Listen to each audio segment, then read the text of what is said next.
learning difficulties and disabilities, language barriers, which is a challenge in our classrooms because our students do not want to use isiXhosa, they want to teach our young ones using English. Employment of underqualified educators, I think this was highlighted yesterday, that there is, we must stay away from employing the underqualified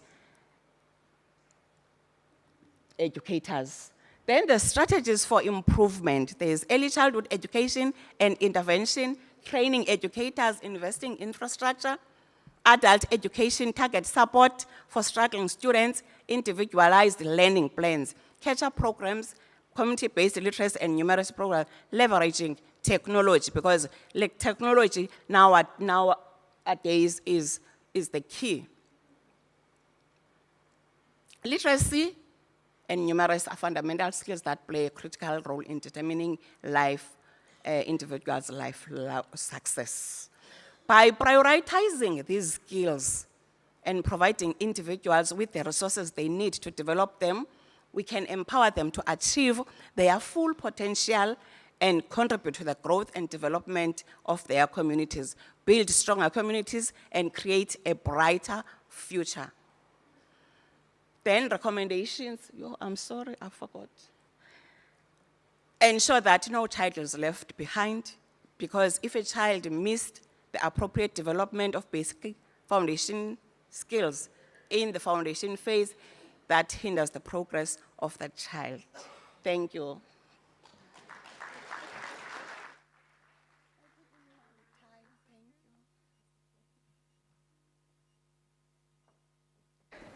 Thank you so much, Doc. Very inspirational. I think it's so beautiful to see how the knowledge that has been developed is stored in such a way that when it is presented explicitly, we are able to reconcile its importance. I think it's also very insightful that you brought in the aspect of the impact of literacy and how it then allows us or grants us access into certain environments. So thank you so much for that. I also would like to share with us all that we've managed to catch up in terms of time. So either all of you are on time, or I just don't want to stop speaking. Good morning to everyone online.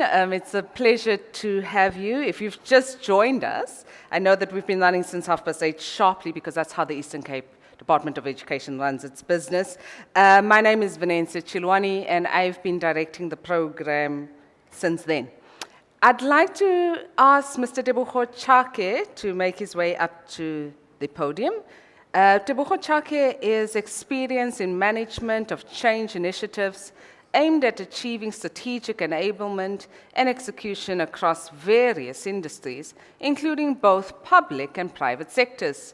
Tebogo's work as an independent change management consultant across various types of programs, and currently works with Yellow Woods and the Department of Basic Education on ECD Mass Registration Drive, known as MRD.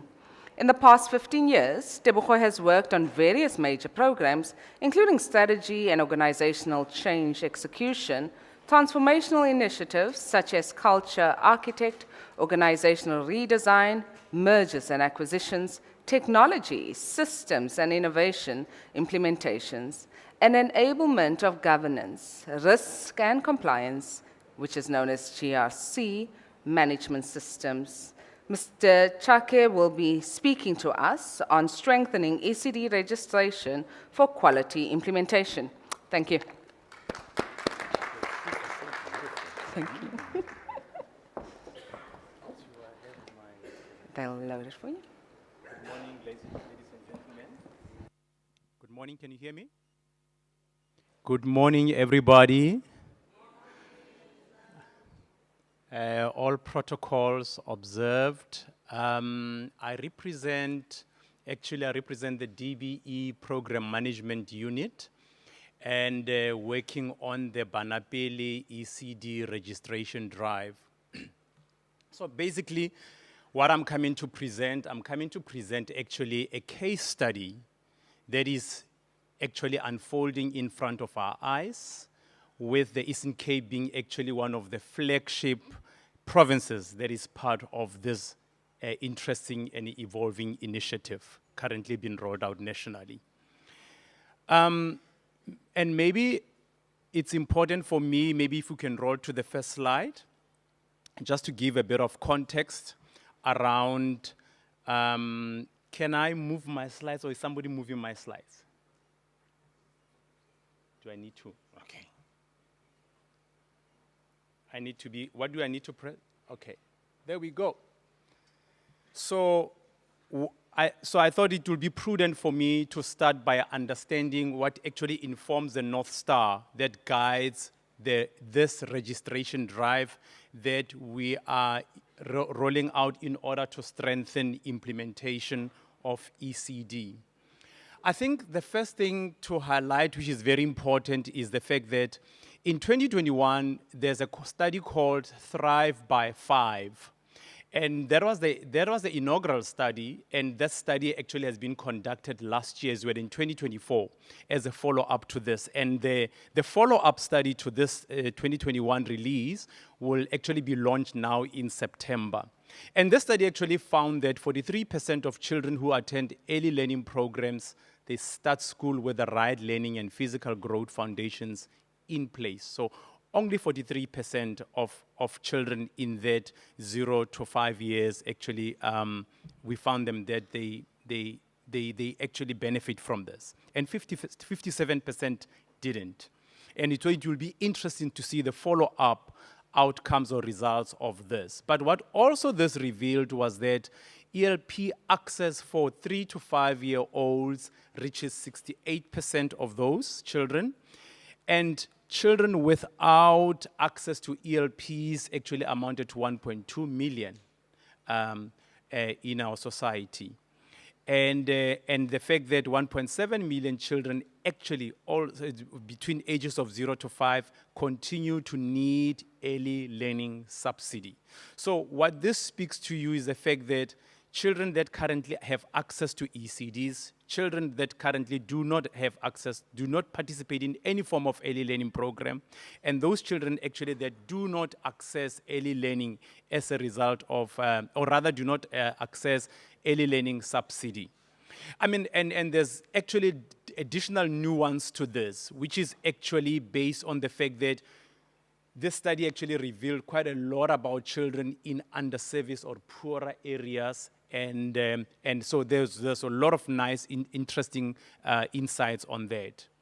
But I think this recognizes the fact that registration is actually a starting point to making sure that we can formalize this informal sector in terms of ensuring that there is access to early learning. So if you look at Vision 2030, which actually is what frames our North Star as the Banapili ECD registration program, you'll see that by 2030, the aim is to have 1.2 children, additional children aged between 3 to 5, participating in some kind of an early learning program. So you'll see that in terms of the vision, these numbers are incremental over time, but by 2030, we want to add 1.2 million children. And in terms of quality, you'll see there that in terms of that green bar that speaks to the 43% currently, is that we would love to have at least that move to 51% and reduce that in that red bar where we currently don't have those children falling behind, that reduce up to, by 19% by 2030. So this is all the nice things that I think all educators always yearn to see: numbers, evidence, statistics, right? So the question then became, what do we do about increasing access as well as to ensure that we can raise the level of quality of the programs? So unfolding before us, it is what we call the Banapili story. So Banapili simply means children first. And as part of this, the Department of Basic Education came up with this vibrant, lively, highly engaging sector engagement initiative to say, how do we mobilize the sector to actually facilitate improvement of registration and the quality around ECD? And I think as part of this sector engagement initiative, the first thing was to make sure that this is mission-led. Basically, that we know that by 2030, we want to have certain impact in place. But the most important part of mobilizing a sector to drive and deliver certain outcomes is that we need to work over one plan. And that plan needs to be the government's plan. So I think that's the first most important thing. But I think part of this, as part of strengthening registration, was to make registration accessible. And I'll speak a little bit about how registration has actually evolved over time. But I think the third most important thing about why registration is important is to actually institute the issue, the whole question of legitimacy. The fact that an ECD, if it doesn't operate as a registered entity, actually does not make it legal. And the fact that registration helps create trust for the parents that are going to sign up their children in a facility. So very important that we can raise the importance of why ECDs need to register to make sure that they are legitimate, but also they are trusted entities which provide safe environment for children. And I think the biggest one of all, which is at the center of what ECD is and what this program does, is that child safety needs to be at the heart of what we do as part of the sector. So in brief, this is really what informs the Banapele story to respond to the current lack of registration as well as access to quality. So if we look at the journey, that the Banapele, how we got to Banapele, is that the most important thing is that we acknowledge the fact that different provinces use different registration approaches in the past, and one of them being Bangasali. Bangasali, the children shouldn't be left behind, and this is what this program was intended to do. And Bangasali was a great step forward in the sense that it actually made sure that it explores the conditional registration aspect of the Children's Act. So that was a key building block for the work that we are currently doing. I think the ECD census that was conducted in 2020 revealed that there's over 20,000 ECDs that remain unregistered. So meaning they are not part of the safety net, we are not monitoring, and children in those sites cannot access any government subsidy. And what that means is that especially children in poorer and underserviced areas, meaning they could not, you joking. She says, I've got 3 minutes left. It cannot be. And this led to the wide review of the current framework for registration. And so I can actually afford to have a little bit more time because you are running on time. So there was a review of the registration framework and the whole legislative framework around this as to make sure that we look at what is within the law and what is actually nice to have.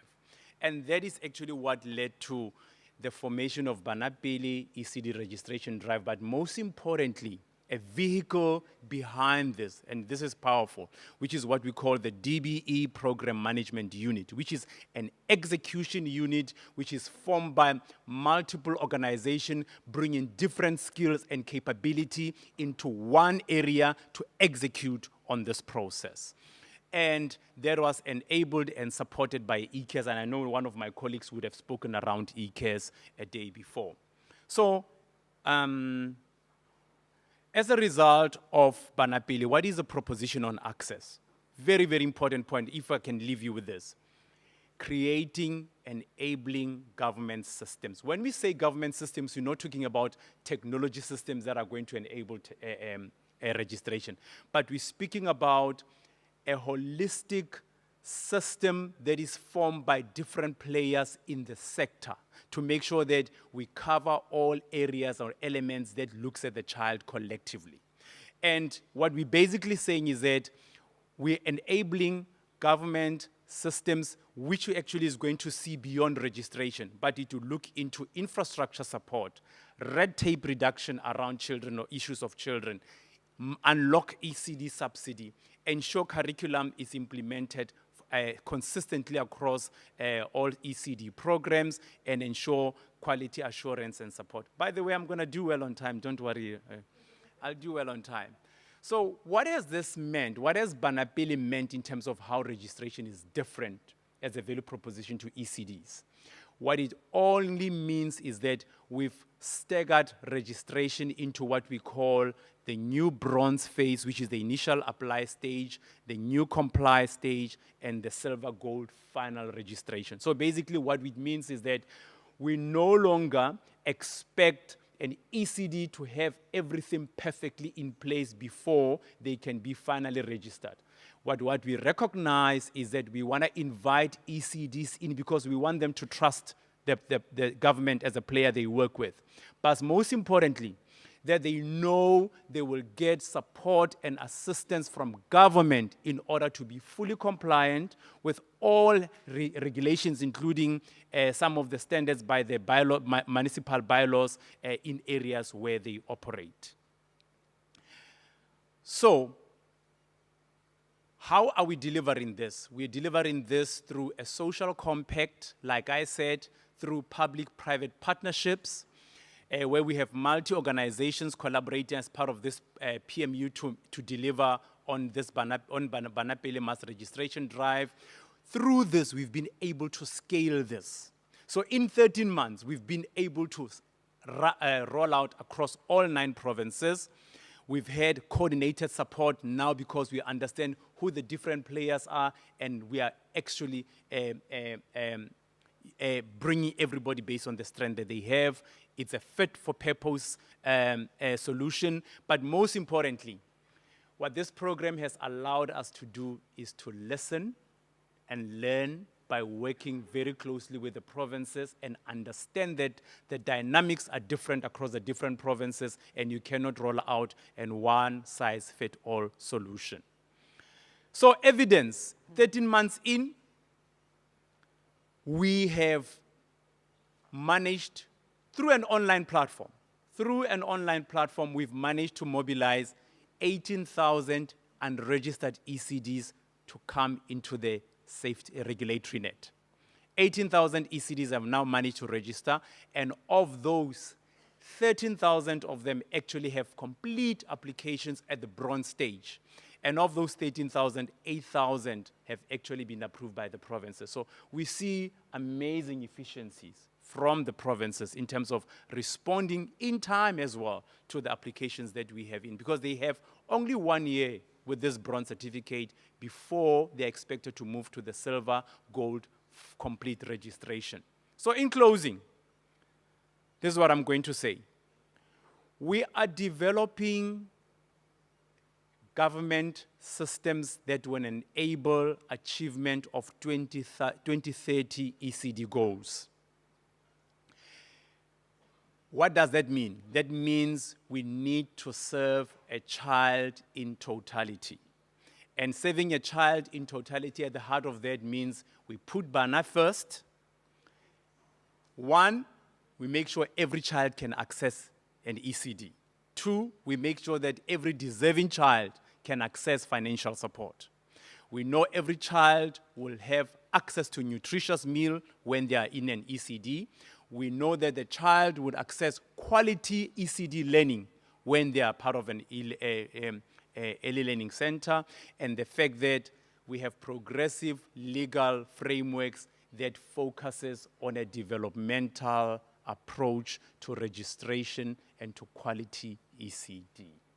Ma'am. Thank you. You're welcome. Thank you. Thank you so much, Ndate Chake. Yeah, no. He made sure that he takes up his 5 minutes. his 15 minutes. And then he allowed me to slowly encroach. It's in project management terms called scope creep. I was creeping into his scope. But he did well. Thank you. Thank you so much. At least you can share with the project management unit that one thing for sure, we know how to keep time, irrespective of where we are. Colleagues, we have reached a point in our program where we are to take question and answers or responses, dependent on the terminology. And I only have space for 3 questions. And the reason why I'm saying 3 is because I'm assuming a 30-second, max 45-second question. Please, if you can do it in under 10 seconds, I'll be really happy, because then we can get more individuals to participate. And then if our responses can also be limited to 2, maximum 3 minutes, to the point, succinctly. You run an efficient system, so I know that you'll be able to respond efficiently. And then we will break for tea. We've got a 20-minute tea break. So I'm going to try that we do pause sharply at 10:20, and then we proceed for tea. And if you can all be seated by 18 minutes, it would be 10:38. So that 2 minutes is just to be sure that the person next to you made it back. And then we will have the departmental choir, and we'll continue with the second session. Mam Ruby's hand is up, so that will be our first question. 2, 3. Sold. Okay, so we will commence with yourself at max 30 seconds, please. Thank you so much.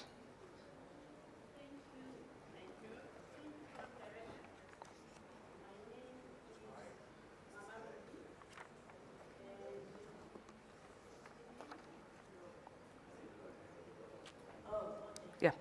My name is Mama Ruby. I am coming from an organization called Training and Resources in Education. Fortunately, this is not a question, but it is a comment and perhaps a thinking ahead as to where do I think we're supposed to be moving from this beautiful gathering that we had today. And my comment is based on a number of aspects. One is coming or aligned to what Mr. Twagati has presented in his presentation yesterday, and also from the MEC, in his also presentation, when they were talking about the importance of coexisting in order to co-create, so that you can be able to craft or build a very transformative early learning program. So my thinking then, my thoughts are based from that. And also my thoughts are aligned or moving from the 2030 ECD strategy that has 6 principles. My best principles within that is access, is redress, is quality. And I then feel that there are quite a missing opportunities that would have touched in terms of the G20. One of them is the quality of teacher that we want to see in order for us to be ready for the 2030 principles. And I think Uma Munglesi also was very intentional in reminding us, how we are missing out on opportunities where the programs that we are developing, the programs that we are crafting are based on what are the needs of the sector. And in that, I would kind of highlight the missing, components of this 1.5 day session. One, I was hoping that the universities, by being here, they would kind of drive us in understanding their readiness in developing thinking teachers that are ready for the access, the quality, the redress, the inclusivity, and efficiency in terms of aiming at being at a better space when we're doing a checklist for 2030. And I feel I've missed that. I am not sure if I'm able to say university that was here, University of Fort Hare, Nelson Mandela, Walter Sisulu, how ready they are in developing ECCE. And I'm raising these colleagues because ECCE is a new space for universities, is a new space for Department of Education. So when the focus of the G20 was on ECCE, maybe it's me, I had all the expectation. The second point is a question that the G20 is quiet about. The universities are packaging programs aiming at developing teachers, but we're so quiet in terms of who's going to be an employer when the first group of teachers are coming out of the university with a diploma in ECCE, with a degree in ECCE, who is going to employ them? Because we cannot talk quality without a quality teacher and conditions of service.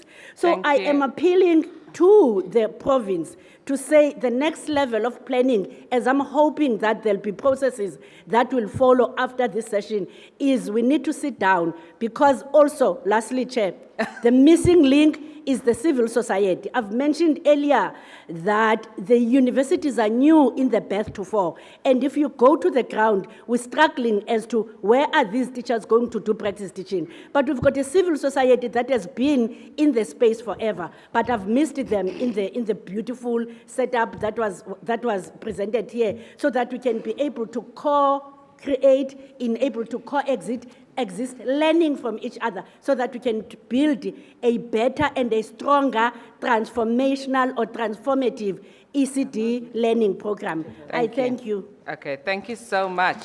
Colleagues, I think we need to be mindful. The limitation of being efficient and effective is that time does run away from us. So thank you very much, Mamruri. The comment is appreciated, so there won't be a response to that one. The second one, my apologies, I'm going to refer to the color, which I think is yellow, as yourself. If you can, was it two? So it's white and then yellow. Thank you. Please proceed. Thank you. Good morning, everyone. I'm Tracy Fortune from the Early Learning Resource Unit. So one of the questions that I have is, have we asked ourselves, who is your practitioner? Because currently we have over 200,000 practitioners, 50% are not trained. And in order to design a good framework, we have to be contextual. And when we look at the context, especially of our quintiles 1 and 2, we find that 50% of our practitioners are not trained. 50% of our centers are not implementing a learning program.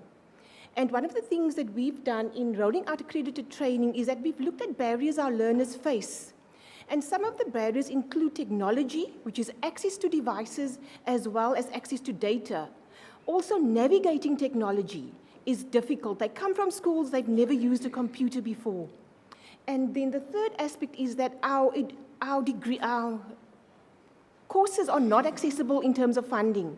So your current practitioner wants to get the qualification, but it's not accessible.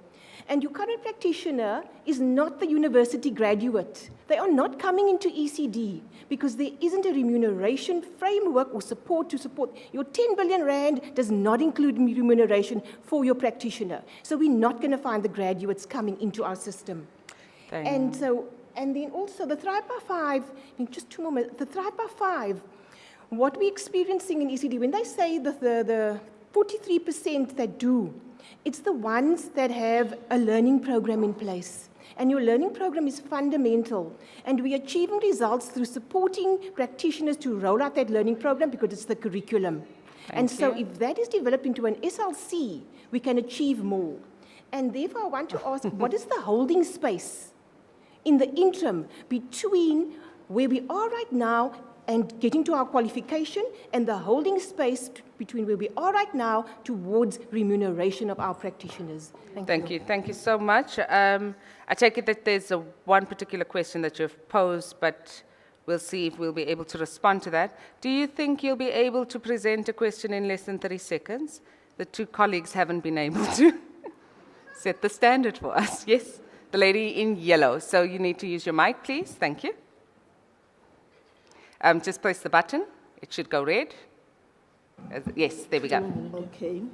Thank I you. will do e-code switching so that I can be able to express myself. Sure? First of all, my name is Pumla Goje, the ECD project manager. I just want the department to acknowledge us as the project managers. I'm so disappointed because initially, when there was like code switching from social development to education, we were there as leading partners to lead that code switching. But now, when you are doing these Indaba things, there's nothing that is talking about ECD leadership. All of the speeches, at least we must acknowledge us as the teachers or as the project managers. Thirdly, we are saying building future leaders. Who's going to build those future leaders? That's point number one. Those project managers that are in the centers, the government forgets about us. At least if you're going to build a child, you must motivate the person who is doing the job, but we ignore us. That the Department of Education ignore us. But to social development was acknowledging us. There's no recognition of us as the project managers of those centers. We are the leaders in the communities. We are the leaders of the ECDs. There's no speaker for us, standing for us. But there is a saying in our societies that nothing about us without us. But the time we were doing a code switch, we were doing the switching, shifting, we invited us. We were there as part of this system. But now when you are building these future leaders, there's nothing that is talking with us. Yesterday, I was so glad when I saw Elena, but there's nothing that is saying that, where is the ECD leaders? Where is the ECD management? For instance, Umamuchiliza invited us. Thank you very much for that, but there's no space for us in the program. There is a thing in this G20 saying about equity. What is equity? Equity, you must bring something, which job, skill, or education. But you must get something at the end of the day, a reward, or an incentive. But there's no payment for us. Understood. Understood, thank you. If you can just turn your mic off us. Colleagues, we have reached 10:21. I would like us to proceed to the tea. When we come back, we do have a question and answer for 10 minutes, which I will then request the Department of Education from the Eastern Cape to respond to the questions. If you can all please be seated at 10:38. Thank you so much. Enjoy your tea.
national level.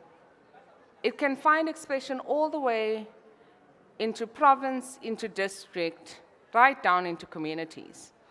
And I think we're very aware that when addressing complexities, it's not required that we commence from the top-down approach. Sometimes grassroots findings actually assist. There's innovation when it's smaller, when it's not systemic and exceptionally difficult to address. But there's also an importance of the top-down, particularly where policy innovation finds expression. And therefore, from a infancy approach, and I'm using infancy in terms of myself, it's about how do we take that policy perspective and internalize it and use it within the context where we find ourselves. How do we take up the baton to be the change agent? How do we provide a context that says, I agree with this conversation? What is it that we can do at our level to continue in it? What does bilateral consultations look like? What does multilateral consultations look like? And does it have to wait till we set up a meeting? Or can it be can we go for coffee? These are my issues. What are your understandings? There's always a further opportunity, particularly in an academic stance where one could rigorously engage with that knowledge. And through that, create a fundamental opportunity for funders to support the body of work that is emerging. I think it would also be remiss of me if I don't indicate that the Department of Basic Education has drafted the Early Childhood Development, Human Resource Development Strategic Plan, in which its solutions for these various aspects. It is currently in the consultation phase, such that the department's public entities in education, as well as the Department of Higher Education and Training, has received a request from our Director General. I implore on you to have those conversations. You have the necessary information, you know which document to ask for. Use it, engage. Systems only respond if systems are used as designed. There's a reason we have those systems in place. As I await confirmation, I have yet to see our soloist. Is she here? Are you ready? Do we have a mic for you? Do we have a mic for her? Okay, she can come up.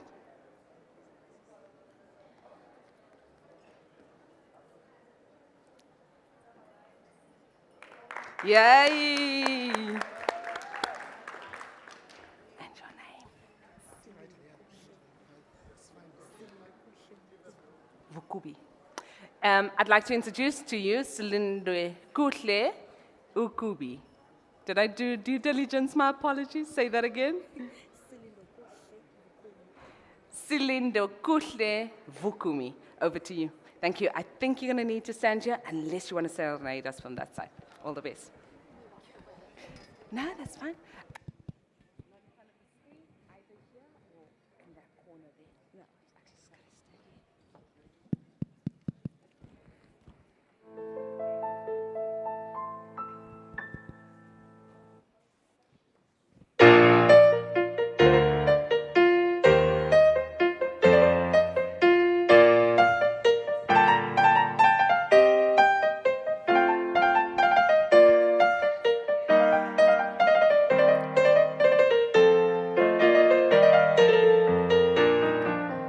Tornami a vagheggiar, te solo voglio amar, questo anima fedele, caro mio bene.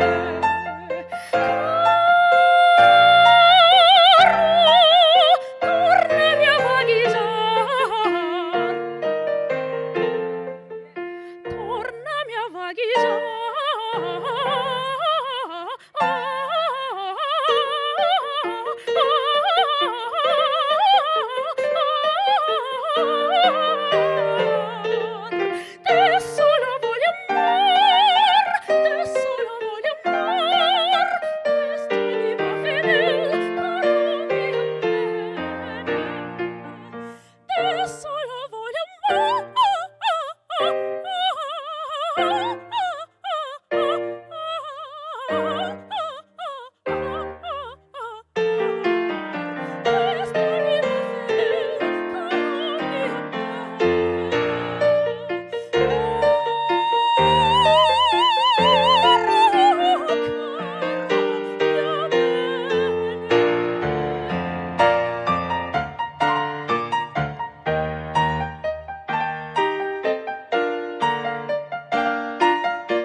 Teach me, teach me, teach me.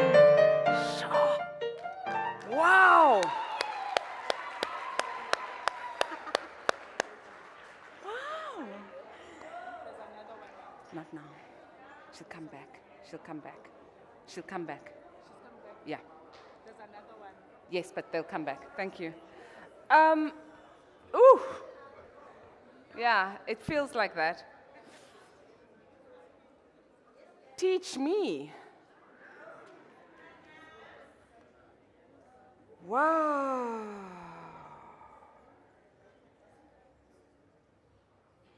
Wow. I mean, yeah, this was supposed to be my closing remarks, but I think this is such a profound moment. Your new life is going to cost you your old one. It's going to cost you your comfort zone and your sense of direction. It's going to cost you relationships and friends. It's going to cost you being liked and understood. It doesn't matter.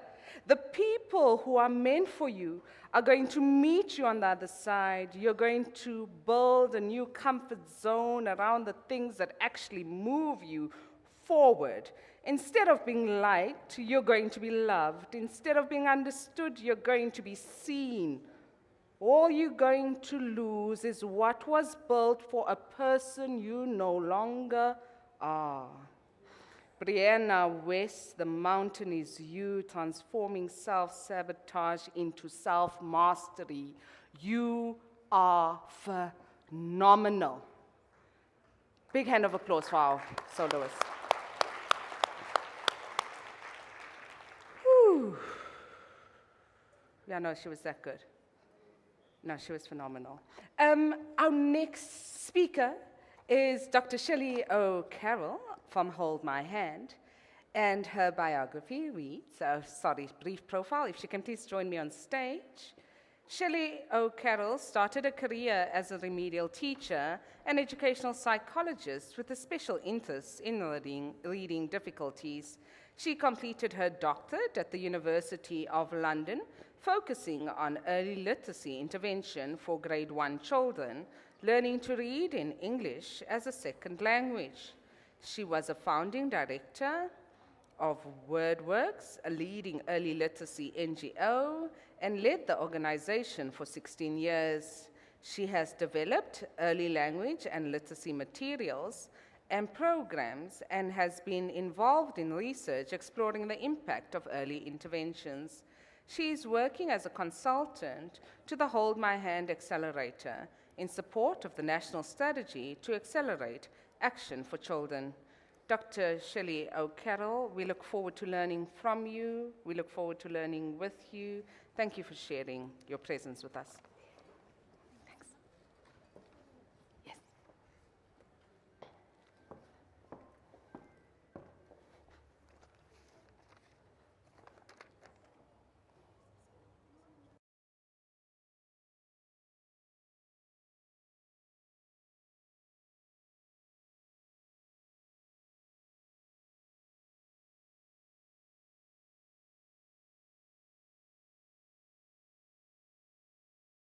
There we go. Good morning, everyone. And yeah, just to acknowledge the hard act I have to follow. Just really inspired by the beautiful voice, and I hope I'm going to be able to keep your interest on a topic that I was really excited to hear had made its way onto the program for this G20 Indaba.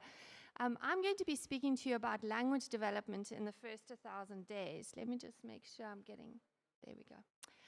So just really to begin with by acknowledging how I think significant it is to have this on the program, and to thank the Eastern Cape Department of Education for the invitation to present and share some thinking and learning about this very important phase. What do we mean by the first 1,000 days? Many of those in the room will be familiar, but that as this is not always a subject of education conferences, I thought it would be useful to start with a definition, and this comes from the website of one of the organizations working in rural Eastern Cape in the first 1,000 days. So what are the first 1,000 days? The first 1,000 days of life between a woman's pregnancy and her child's second birthday, so that's how we count the first 1,000 days, is a unique period of opportunity when the foundations for optimum health and development across the lifespan are established. And I hope my presentation is going to convince you of that. The right nutrition and care during the 1,000-day window influences not only whether the child will survive, but also his or her ability to grow, learn, and rise out of poverty. As such, it contributes to society's long-term health, stability, and prosperity. So why is the first 1,000 days so important? We know from many, many years of neuroscience research that babies' brains are not fully developed at birth. And the first 1,000 days is an optimal period for brain development and building connections, particularly those linked to language. We know that early vocabulary at 2 years correlates with vocabulary at preschool. And we also know that preschool vocabulary is linked to vocabulary and reading comprehension at age 9. So in fact, when we are speaking about the first 1,000 days and the importance of supporting children's development in this period, it's not only important for that period, but really sets the foundation for learning throughout their preschool and schooling. And when we think of a response to our literacy crisis, it really is important that our answer to that crisis extends to this important phase. Of course, we know that learning and development is ongoing throughout childhood, and even for us adults, we are hopefully still lifelong learners. But in these early years, we build critical foundations. Some of you may have seen this graph, which is often used to show how critically important these early few months of life are for language development. So this shows a graph. You can see at the bottom the age and months of a baby from conception through birth, and in those first few months and into their first year.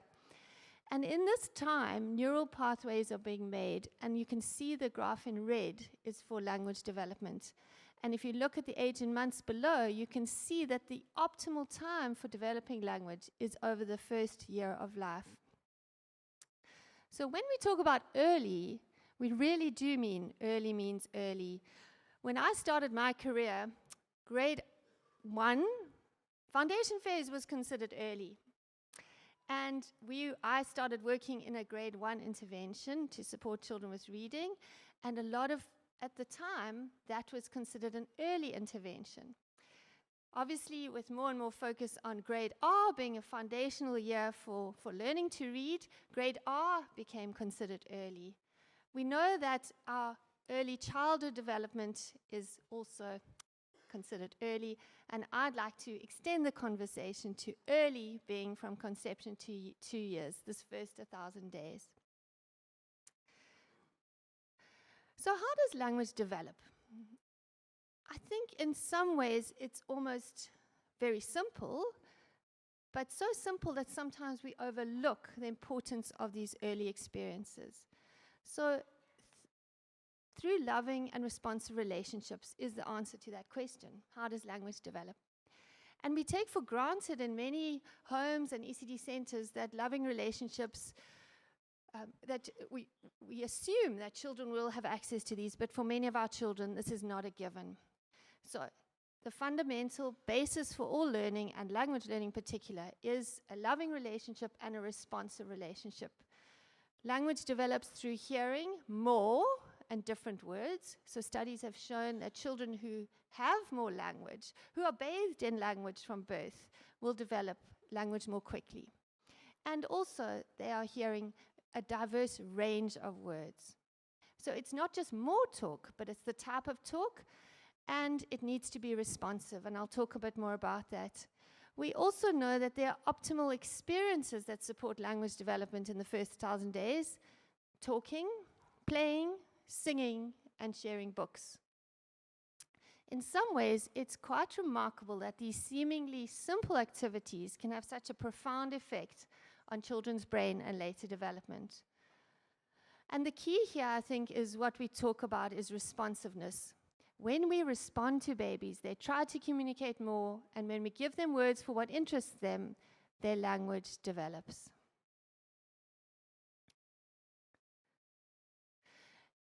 This has been, there's a term used for this in the neuroscience, and much of the literature on brain development has shown that there's a concept called serve and return. And if any of you have ever watched a tennis match, you know that between two players, the one player hits the ball over the net, the other person returns.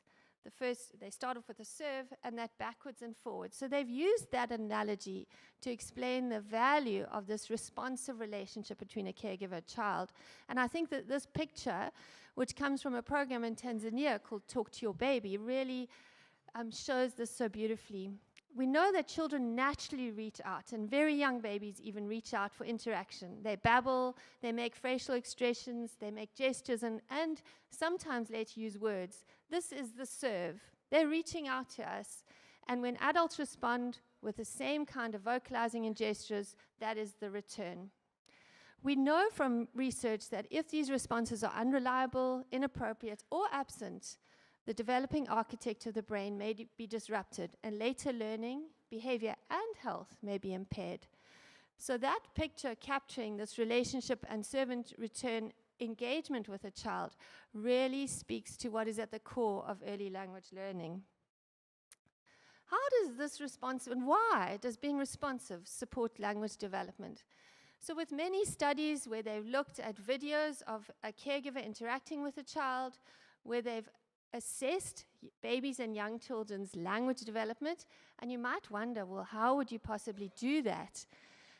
In some of the studies, they show a very small baby a picture, a screen with a number of pictures, or a page with a number of pictures, and they track the baby's eye gaze. So even before being able to speak and use words, we can see, if I say to the baby, "Where's the dog?"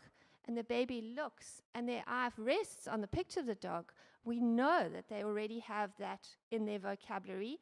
It's their receptive vocabulary, so what they understand, not necessarily can speak. So even at that very young age, before children are verbal, we can establish whether they have understood and are building this very important receptive vocabulary. So why is responsiveness so important for language development? So when we respond within a brief time window, so a baby points, a baby looks, a baby makes a sound or babbles, and we respond, the baby sees the object or the action and hears the word at the same time, and that association helps them to learn that word. If our responses depend on the baby's actions, they're interested in something, there's a dog barking and that's caught their attention, and we use the word based on what the baby is interested, they're much more likely to learn that word. When we respond to babies, it's been shown that caregivers are much more likely to use the kind of rich language, labeling language. So a baby looks up and we say, "Oh, look at the lights. Wow." We use that language, which is different to much of the language we use as caregivers, which is often quite regulatory. Sit there, put this down, don't do that, don't touch. So it's different language when we're responding to their interests. And we know that responsive caregivers also include both verbal and physical cues. This means often if we're responding to what a baby is interested in, if a baby puts their arms up, it means often they want to be lifted up. If we say, "Up, up, I see you want to come up," and we respond with an actual verb, a physical cue, the baby associates both the words with the physical cue as well. And we know that responsive parents also adapt their responses in line with their children's development. So this is ultimately what gives our children a strong foundation. So language develops through loving and responsive relationships, through talking, playing, singing, and sharing books. And these are really just some examples of this work from programs and projects in South Africa, the talk, the play, and the sharing books. I just want to show you this. Yeah.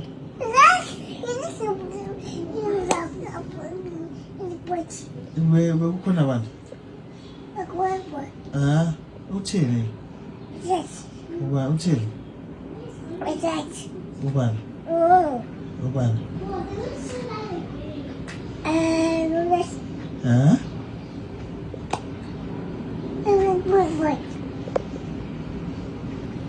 What? Ah.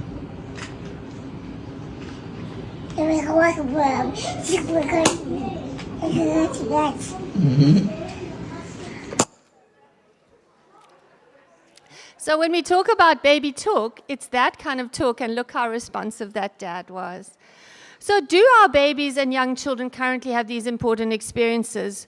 I think we really need to acknowledge, first of all, that caregiving in our current context is particularly challenging and difficult. And this is really because 7 million of our children, of the 7 million children in the 0 to 5 age group, nearly 2/3 live in the poorest households. Women are the primary caregivers and carry an enormous load, which some researchers have talked about as the mother load. We know that many women suffer from anti- and postnatal depression, and although fewer children live with their fathers, research has shown there are male figures present in households, which allows us to start thinking about shifting this burden of care to include fathers and other caregivers. Apart from the context, which is often very challenging for those caring for babies and young children, we know that many caregivers don't realize how important this early phase is. They don't see the value of talking to babies because babies don't talk yet. That dad you saw in the video is an exception, I think. Studies have shown that parents may have positive attitudes about play, but don't get involved. So play can be between siblings or friends or young children, but caregivers don't see it as part of their role and often see learning as something that happens at a center or a school. We also know that many homes and ECD centers are under-resourced, so fewer than 65% of adults with young children own any books, and very few have any literacy resources. And less than 1/3 of caregivers in South Africa read with their children. So knowing how important these first 1,000 days are, it is a real concern that our context and many of the beliefs and practices in homes do not support this development. So what if babies had these optimal experiences in the first 1,000 days? We know from research that babies with responsive parents and caregivers achieve language milestones earlier and have larger vocabularies. We also know that interventions that caregivers can be supported to provide this environment, and this makes a difference to young children. In an analysis of 102 studies across 33 countries, many of these low and middle income countries, it was found that parenting interventions, so support for caregivers, improved children's cognitive, language, motor, and socio-emotional development, as well as their attachment, and reduced problem behaviors. We know that improved parenting knowledge, parenting practice, and these programs can improve parenting knowledge, parenting practice, and parenting-child interaction. And this has significant effects on children's language and motor development, and particularly in the case in low and middle income countries.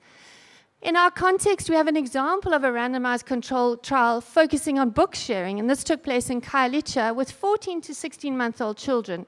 And you can see from these two graphs, the one on the left is showing children's receptive language, which words do they understand, and the one on the right, the words they're starting to say.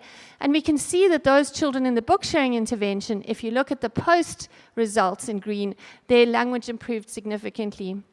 In one of the longest studies of a parenting intervention, a Jamaican home visiting program, you can see that on measures such as on the cognitive ability, schooling, social-motor skills, and earnings, when children are tracked into adulthood, early interventions make a difference. So, what are the guiding documents, and do we have reason to be hopeful? I think we do, but there's a long road ahead.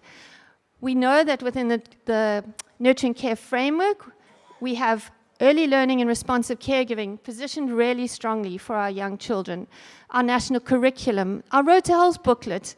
These are all documents that really can position this first 1,000 days within our context. We know that the side-by-side campaign and the Road to Health booklet has a focus. It has a pillar 2 is the love pillar, love, play, and talk. And really exciting and important opportunities for the Department of Basic Education and the National Department of Health to collaborate to provide more opportunities for caregivers and young children. I am on my last 2. We know that in our 2030 strategy for ECD, there is a focus on home environments and parent support programs. It's there in the document, but I think realizing what this actually means in practice is a long and a process that is really going to take collaboration and investment. The accelerator, which is focusing on action for young children in support of the national strategy, has a focus on early stimulation, language, and learning. We know that there are targets for increasing access to quality ECD for babies and young children, but we also know that these targets only speak to 30% of children. So it's vital that we broaden our understanding of ECD, not only to centers, but to homes and spaces outside of centers. There are amazing civil society initiatives that I think, building on what colleagues said earlier, we really need to build on and support and grow.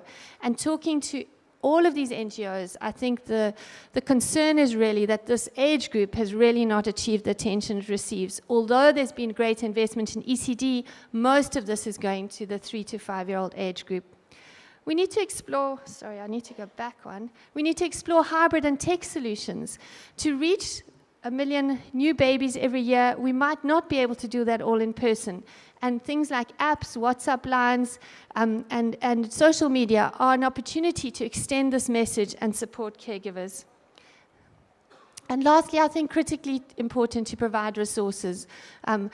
Toys made out of waste and play activities, books for babies and young children at low cost. There are people doing this work to give us ideas of how we can provide resources to babies and young children, but this is not reaching enough. And just to lastly, to show you, these are some examples of our local context.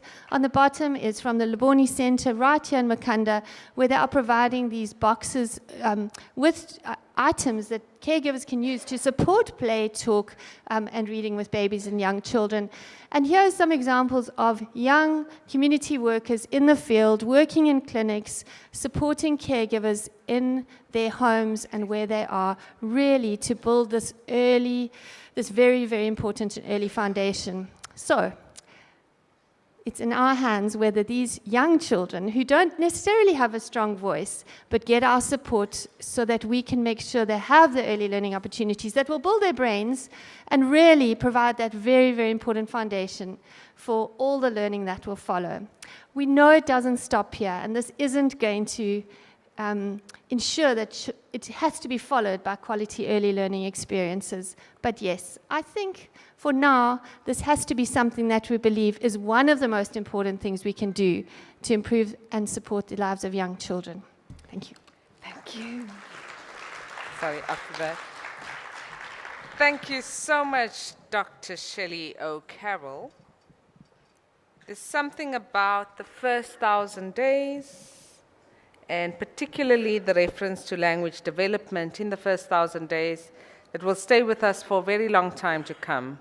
Now you know babbling is language, and all parents should engage. And if you're not a parent and you're a grandparent, because you've been blessed with generations that follow you as a legacy, embrace them too. We are to have Dr. Catherine Draper on, but we have arranged with her to please allow a rendition by Sikumile Ngezana. Okay. And I'd just like to indicate that the conductor is Mr. Meme. Thank you very much for joining us and for allowing the beautiful artwork to be presented to the learners. We're going to hand over to you. Blow us away. Thank you.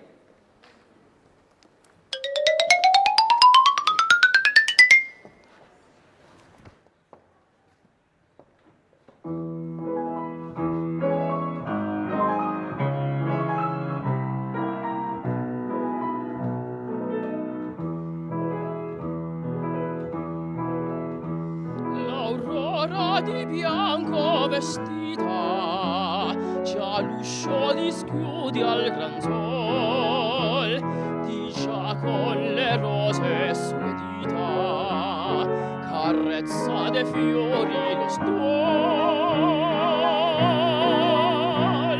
commosso da un fremito arcano, intorno il creato giapar, e tu non ti desti ed in vano mi sto qui dolente a cantar.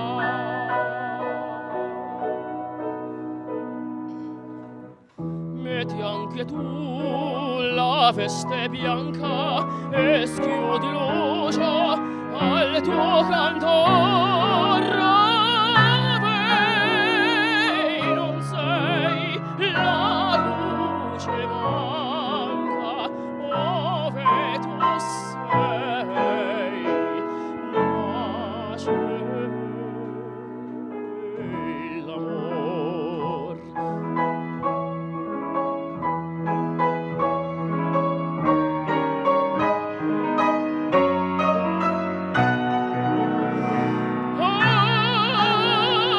Ave, non sei la luce manca, ove tu sei, nasce l'amor.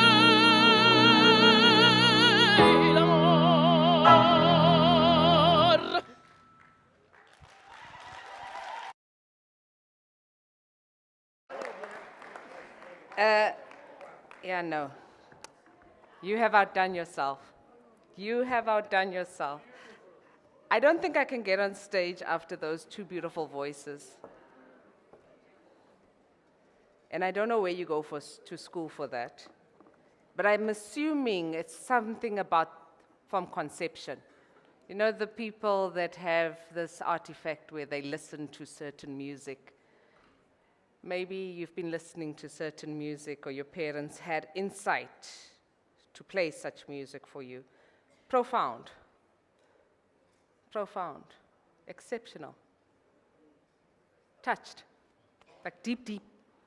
I don't know how to say that in isiXhosa, but that.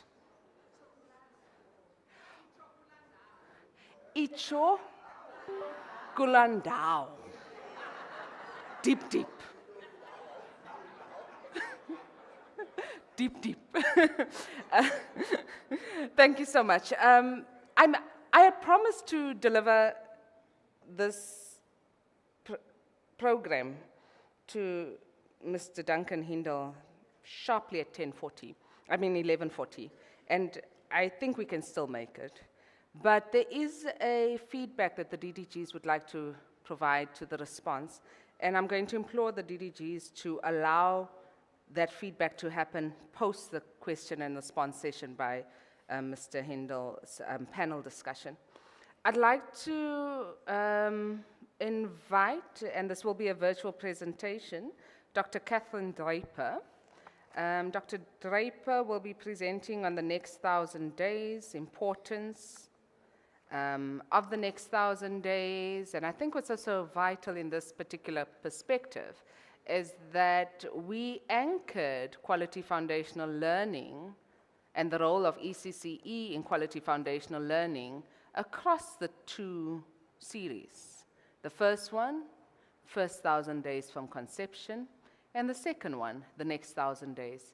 It was as if the academic world knew exactly when, so that when South Africa ushered in its G20, it would be precise, it would be on time, and we would be able to put forth the next trajectory of what the conversations would be about, particularly in terms of early childhood care and education.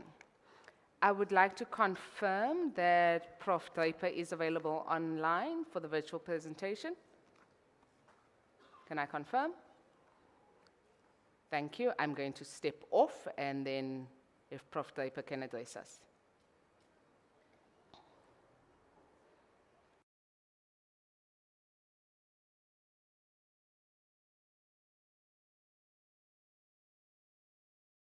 you hear me and can you see my screen? I'm going to start sharing my presentation.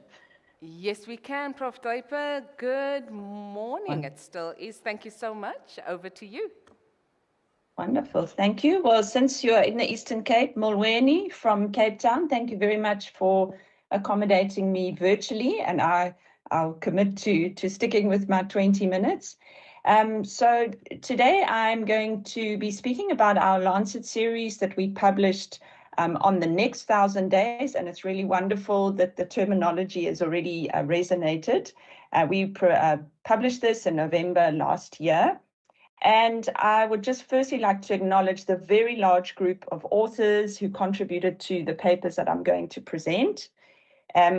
So why did we do an ECD series on the next 1,000 days? So the next 1,000 days, just to clarify, refers to 2 to 5 years of age. We realize it's less chronologically precise than the first 1,000 days, but just like the first 1,000 days as a term did an excellent job of highlighting this critical stage of the life course, we hope that the next 1,000 days will also resonate for those working in ECD policy, research, and practice. And importantly, and following on from the previous presentation, we're not trying to say that the next 1,000 days are more important than the first 1,000 days, but rather that these both matter. And we want to draw attention to the next 1,000 days as a critical stage of the life course, building on and safeguarding the investments of the first 1,000 days. And this series follows on from the previous 3 series published by the Lancet. So on to the first paper. So why do the next 1,000 days matter? It's a period where there's significant growth of a range of skills. It's a sensitive window of opportunity to mitigate environmental risks, promote protective factors, and establish healthy developmental and behavioral trajectories. And it's a chance to sustain and build on the gains in the first 1,000 days and recalibrate trajectories where opportunities may have been lost in the previous 1,000 days. Importantly, the nurturing care framework still applies in the next 1,000 days, and we've used this as a framework to understand what children need to thrive in this age group. And while the nurturing care framework highlights universal components regarding the environment that young children need to thrive, we understand that how these components are addressed across diverse global contexts might look different. Building on this, we want to emphasize a comprehensive, multi-sectoral and multi-level life course approach when thinking about the next 1,000 days.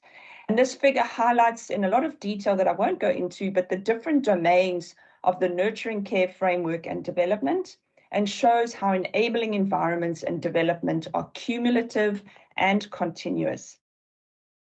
So as part of this paper, a set of reviews was conducted on the various environments that shape children's development in the next 1,000 days, with a focus on low and middle income countries. And the findings of these reviews are discussed in detail in the paper, but I just want to highlight some of the key takeaways of these reviews. So firstly, we need to build on parenting interventions and investments from the first 1,000 days to the next 1,000 days. And there are few evaluated parenting interventions tailored to the developmental needs of children in the next 1,000 days. We need to close the gaps, especially in terms of prevention of violence against children, father inclusive strategies, caregiver and child mental health, and children's social emotional development. Secondly, access, equity, and quality of care and early learning outside of the home matter. About 54% of pre-primary children were enrolled in early childhood care and education pre-COVID-19 pandemic, so there's much room for improvement in terms of access. ECCE services benefit children's development outcomes, with larger effects noted for more disadvantaged children, although equal benefits were seen for boys and girls. However, the reviews highlighted we're not paying sufficient attention to quality at a global level, and this is something that needs to be addressed. Thirdly, we need to advance multi-sector actions. Micronutrient deficiencies, anemia, and undernutrition persist in this age group, alongside with an increase in child overweight and obesity. Health services are the primary sector to promote nutrition in the first 1,000 days. However, in the next 1,000 days, ECCE services may offer opportunities to promote nutrition, but more research is needed on this. Lastly, we need to pay more attention to the almost 53 million children under 5 years estimated to have developmental disabilities and who face increased risks to their well-being. Yet there continues to be limited evidence on effective early intervention strategies in LMICs. Also, we need to better understand the impact of climate change and pollution on young children's development. In addition to these reviews, in the series we report on new evidence of estimates of young children's access to nurturing care and development in the next 1,000 days. Firstly, a multi-dimensional index of nurturing care in the next 1,000 days that was developed that includes indices of the nurturing care dimensions appropriate for this age group.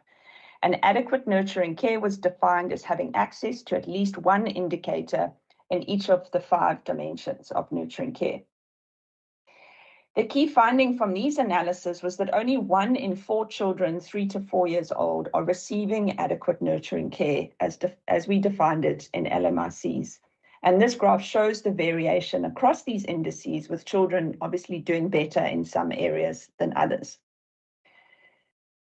This next slide shows the vast geological differences in the proportion of children receiving adequate nurturing care, with only 5.6% of children from low-income countries receiving this care. And importantly, these data are not intended to be blaming caregivers for not providing nurturing care, but it is critical that we understand the structural barriers and the multiple factors that influence caregivers' ability to provide the care that children need to thrive. A second set of analyses drew on data from Save the Children's International Development and Early Learning Assessment, the IDELA, with a sample of more than 18,000 3 to 7-year-olds in LMICs. And as this graph shows, positive associations were identified between indicators of early learning and responsive care and multiple child development outcomes. Furthermore, we showed that by age 5, children who'd received early learning support and responsive care are approximately 2 years ahead in their development. Thirdly, we conducted a mapping review of interventions promoting development in the next 1,000 days, published between 1990 and 2020.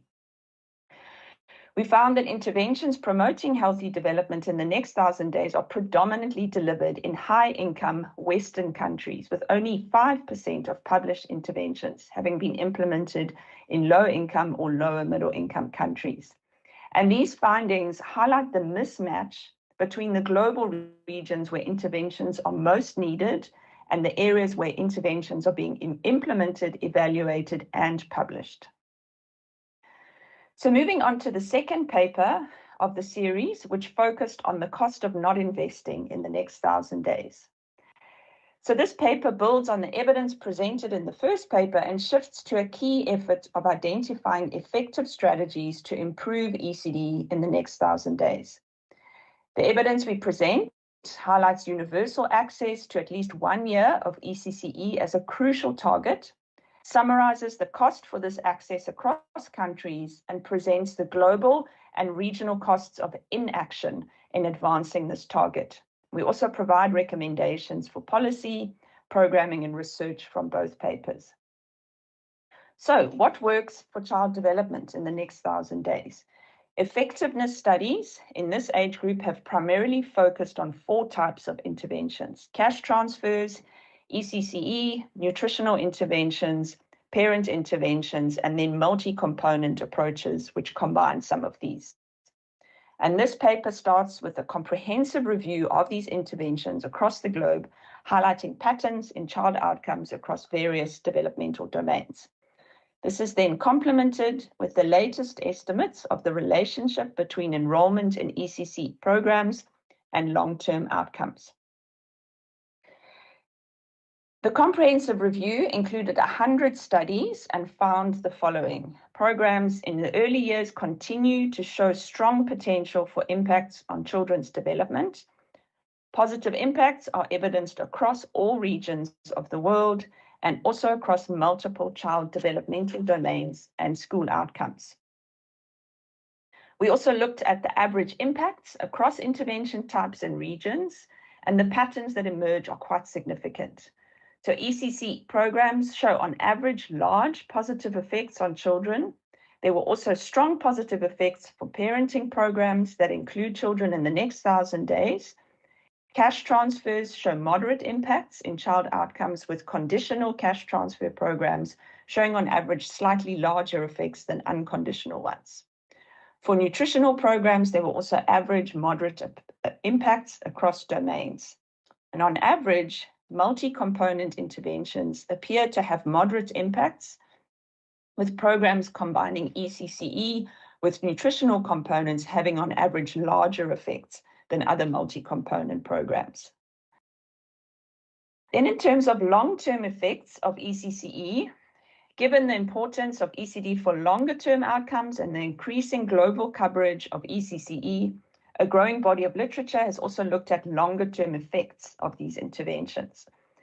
Also, new publicly available data sets increasingly allow an assessment of ECCE effectiveness across countries.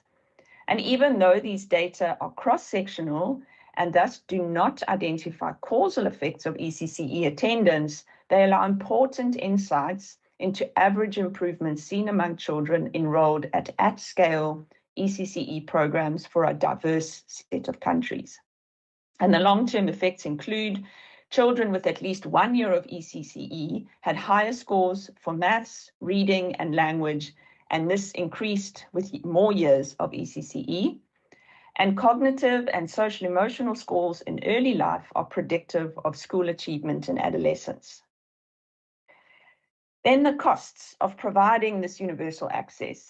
Quantifying short-term and long-term benefits of programs is crucial, but it's not sufficient for funders and policymakers to make sound decisions regarding programs and investments targeting the next 1,000 days. Data on the cost of providing ECC programs is also needed. So to generate cost estimates for universal ECCE programs in all LMICs as a minimum policy target, we computed child, cohort, and country-specific costs of providing at least 1 year of ECCE to all. And a number of assumptions were made for this. So that was a full-day program, a pupil to teacher or practitioner ratio of 30:2, with 1 qualified teacher and 1 assistant per class, public sector wages, and primarily targeting children older than age 3. And this table summarizes the estimated per pupil and country level recurrent funding requirements for 1, 2, and 3 years of ECCE, with an average weighted cost of $337 per child per year in LMICs and $522 globally. We estimated a necessary total investment for 1 year of universal ECCE ranging from 0.02 to 2.71% of gross domestic product across all LMICs. This figure presents the distribution of the cost of inaction as a share of GDP from not reaching 1 year of universal pre-primary coverage. These figures vary substantially by country groups, and the estimated cost of inaction is lowest in high-income countries, in upper-middle-income countries, and it's 4.1% in low-middle-income countries and 6.8% in low-income, yielding a global average of 3%. The primary driver of a higher cost of inaction in lower-income countries, as well as the relative higher cost of implementing ECCE in these settings, is the much lower baseline participation rates in these contexts, which makes universal ECCE coverage more costly, but it also results in a much larger number of children benefiting from these programs. So the key take-home here is that the benefits of providing at least 1 year of ECCE to all children are on average 8 to 19 times larger than the cost of implementing these across LMICs. So moving on to our recommendations. So for policy, we recommend to extend the nurturing care framework into the next 1,000 days, to commit to investing at least 0.15% of GDP to interventions, establish multi-sectoral coordination mechanisms, assess and track inequities in nurturing care opportunities, and implement policies to reduce these, and to ensure that children in the next 1,000 days are visible in policies and strategies where their health and development are affected. From a program perspective, we recommend access to adequate nurturing care that includes high quality ECCE, safe and supportive home environments, protection and nutrition, universal screening and monitoring to establish referral and support for children with delays and disabilities, multi-sectoral collaborations for protective environments, especially family mental health, violence prevention, and safe play, financial support for the most vulnerable, and the integration of costing policies into planning and implementation. For research, we recommend measurement of nurturing care and healthy development indicators, including nationally representative data, assessment of program quality, costs, and implementation. These are crucial for replication, quality, and scalability. We recommend contextually relevant interventions, especially in low-middle income countries, and research on the effects of pollution and climate change on development and health in the next 1,000 days, especially in vulnerable settings. So in conclusion, I'd like to highlight what our key messages of the series were. So development in the next 1,000 days is multidimensional, it's cumulative and continuous. More evidence is needed on environments influencing development in the next 1,000 days, and we need more evidence from LMICs and especially vulnerable groups, such as children with disabilities, those affected by climate change, and also geopolitical conflicts. So we can't do this alone, and we need to leverage our partnerships across sectors and platforms. There's robust and rapidly growing evidence highlighting short and long-term benefits of interventions specific to the next 1,000 days. High-quality ECCE programs can improve short and long-term cognitive and academic outcomes, and parental, educational, cash transfers, and nutritional programs can also contribute positively to childhood outcomes. And very importantly, the benefits of providing universal ECCE for 1 year far outweigh the costs. Investments in children in this age group can help countries make progress towards the ambitious SDG targets for health, education, and equity, complementing investments in the first 1,000 days, and the time for action is now.